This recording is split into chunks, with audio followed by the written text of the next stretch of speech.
Welcome to SP dream studios. இந்த வீடியோவில் நம்ம எதை பற்றி பார்க்க போகிறோம்னா, சிவனுக்கு அன்னபிஷேகம் பண்ணதை பற்றியும் அன்னபிஷேகம் எதுக்கு பண்ணுறாங்கன்றதை பற்றியும் நம்ம பார்க்க போகிறோம்.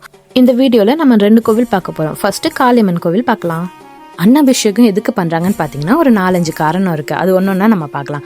ஃபர்ஸ்ட்டு 2 காரணம் என்னன்னு பார்த்தீங்கன்னா, பஞ்சபூதத்துக்கும் சாமிக்கும் நன்றி சொல்கிற விதமாக தான் அன்னபிஷேகம் பண்ணுறாங்க.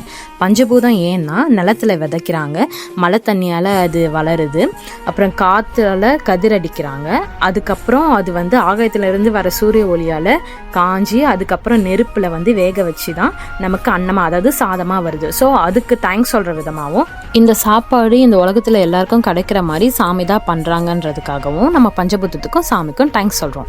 3வது காரணம் என்னன்னு பார்த்தீங்கன்னா, சந்திர பகவானோட சாபம் நீங்கின நாள் அப்படின்னு சொல்கிறாங்க. இது என்ன சாபம்னு பார்த்தீங்கன்னா, சந்திர பகவானுக்கு மொத்தம் 27 நட்சத்திர மனைவிகள் இருக்காங்களாம். அந்த 27 பேரில் ரோகிணி கிட்ட மட்டும் அவர் ரொம்ப பாசமாக இருப்பாராம். இதை பார்த்த நட்சத்திரங்களோட அப்பா தக்ஷன் என்ன பண்ணிட்டாரு, சந்திரனோட உடல் தேஞ்சிட்டே போகட்டும் அப்படின்னு சாபம் கொடுத்துட்டாராம். இந்த சாபத்தால் அவரோட உடம்பும் கலையும் தேஞ்சிட்டே வந்திருக்கு. இதை பார்த்து அவர் ரொம்ப ஃபீல் பண்ணதை பார்த்துட்டு தக்ஷன் திங்களூரில் இருக்க சிவன் கிட்ட போய் நீ பூஜை பண்ணு, அப்போதான் உனக்கு சாப விமோசனம் கிடைக்கும் அப்படின்னு சொல்லிட்டாங்க. உடனே அவரும் கிளம்பி திங்களூருக்கு போய் சிவனை பூஜை பண்ணாரு. அப்படி அவர் பூஜை பண்ணிட்டே இருக்கும்போது 3 கலை மட்டும்தான் இன்னும் தேயாமல் இருக்கு. அப்படின்றப்போ சிவபெருமான் இவரோட பூஜையை பார்த்துட்டு சந்தோஷப்பட்டு நேரில் இவர் 3 நாள் நிலாவாக இருக்கும்போது அதை எடுத்து தலையில் வச்சுக்கிட்டாரு. என்னதான் இவருக்கு 16 கலையும் சிவன் திருப்பி கொடுத்தாலும் இவர் கொடுத்த வாக்க மீறிட்டார் இல்லையா. அதனால அவர் வருஷத்துக்கு ஒரு தடவை ஐப்பசி மாசம் வர பௌர்ணமிக்கு மட்டும்தான் நீ முழு ஒளியும் பெறுவ அப்படின்னு சொல்லிட்டோம். மற்ற நாள் எல்லாம் நீ படிப்படியா குறைஞ்சும் படிப்படியா வளர்ந்தோம், அதாவது அமாவாசையும் பௌர்ணமியுமா இருப்ப அப்படின்னும் சொல்லிட்டாரு. 4வது காரணம் என்னன்னு பார்த்தீங்கன்னா, சிவனுக்கு பிரம்மகத்தி தோஷம் நீங்கின நாளாகவும் இது இருக்கு அப்படின்னு சொல்றாங்க. அது என்ன ஸ்டோரின்னு பார்த்தீங்கன்னா, சிவபெருமானுக்கு இருக்கிற மாதிரியே பிரம்மனுக்கும் 5 தலை இருந்துச்சான். அந்த 5வது தலை எதுக்கு வந்துச்சுன்னா ஆணவத்துக்கும் கர்வத்துக்கும் வந்துச்சான். ஸோ இதை பார்த்துட்டு சிவபெருமான் அந்த தலையை வெட்டிட்டாராம். அந்த வெட்டின தலை சிவனோட கையிலேயே ஒட்டிக்கிச்சான்.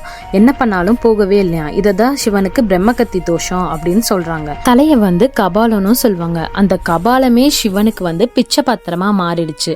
அவர் அந்த கபாலத்துல பிச்சை எடுத்து அந்த கபாலம் எப்போ நிறையுதோ அப்பதான் அந்த கபாலம் சிவனோட கையில இருந்து கீழே விழணும். அப்பதான் அவர் பிரம்மகத்தி தோஷத்துல இருந்து வெளியே வருவாருன்னு சொல்லியிருக்காங்க.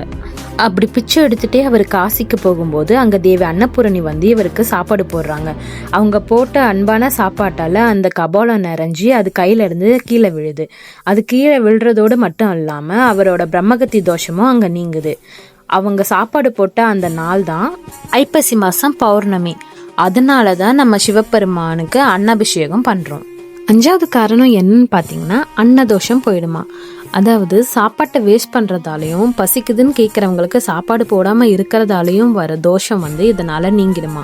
அது மட்டும் இல்லாமல் அப்படி இருக்கிறவங்களையும் அன்னதானம் பண்ண வைக்கிறது தான் இந்த அன்னபிஷேகத்தோட நோக்கம் அப்படின்னும் ஒரு பக்கம் சொல்கிறாங்க. அதுக்கப்புறம் பார்த்தீங்கன்னா, இப்போ இந்த அன்னபிஷேகம் பண்ணுறதால என்ன இன்னொரு பலன்னா, தலைமுறைக்கும் நம்ம ஃபேமிலியில் எந்த ஒரு சாப்பாட்டு பிரச்சனையும் இல்லாமல் நிம்மதியாக இருப்பாங்கன்னு சொல்கிறாங்க.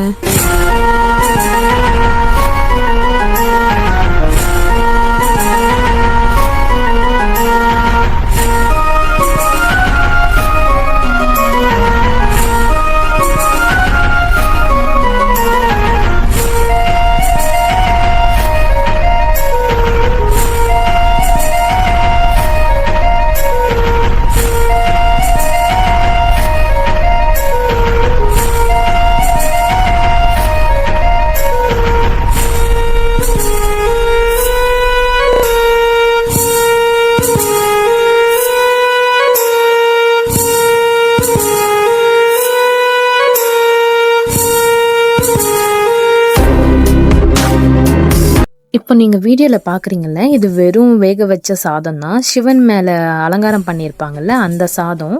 இதை எடுத்துகிட்டு எல்லாருக்கும் கொஞ்சம் கொஞ்சம் கொடுக்குறாங்க வரவங்களுக்கு. ஆனால் இந்த சாதம் வீட்டுக்கு எடுத்துகிட்டு போகவே கூடாதான், அங்கேயே நின்று சாப்பிட்டுட்டு தான் போகணுமா.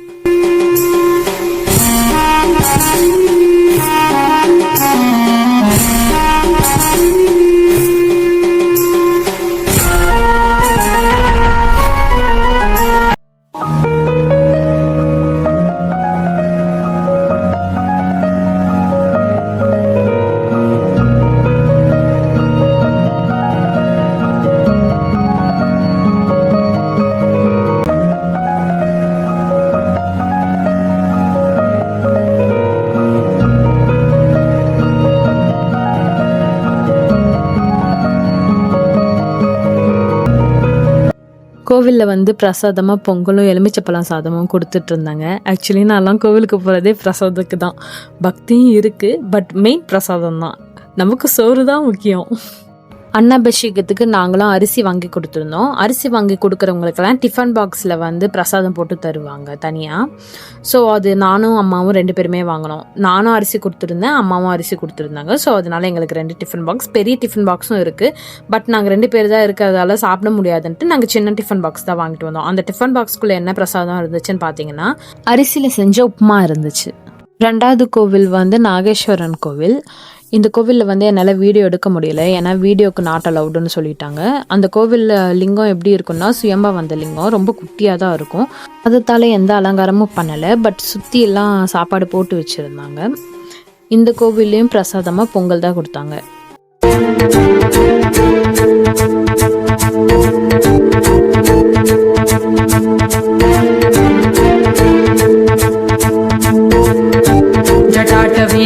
जलप्रवाह पावितस्थले गलेवलं विलम्बिताम्बुजङ्गतुङ्गमालिकां नमड्डमड्डमड्डमन्निनादवड्डमर्वयं चकार चण्डताण्डवं तनोतु नः शिवं शिवं शिवं शिवं शिवं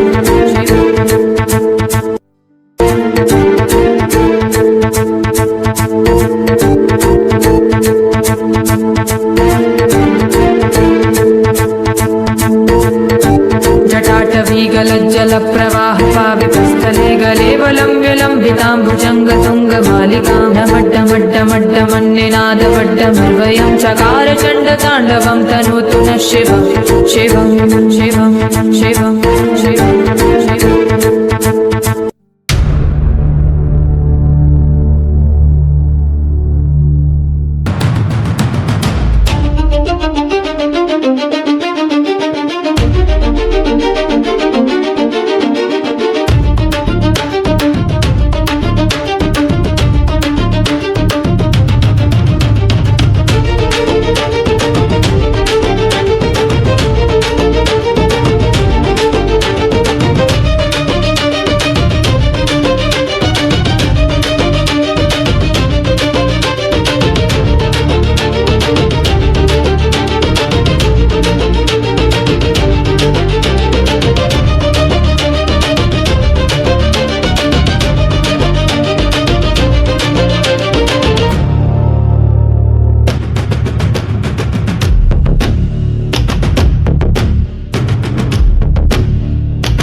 இந்த வீடியோவில் நான் சொன்ன காரணங்களும் கதைகளும் எல்லாமே நான் கேட்டது, கேள்விப்பட்டது, அதுக்கப்புறம் கூகுளில் படித்தது, ஸ்டோரி புக்கில் படித்தது, அதுதான் நான் சொல்லியிருக்கேன். ஸோ இது உண்மையாக பொய்யாலாம் எனக்கு தெரியாது.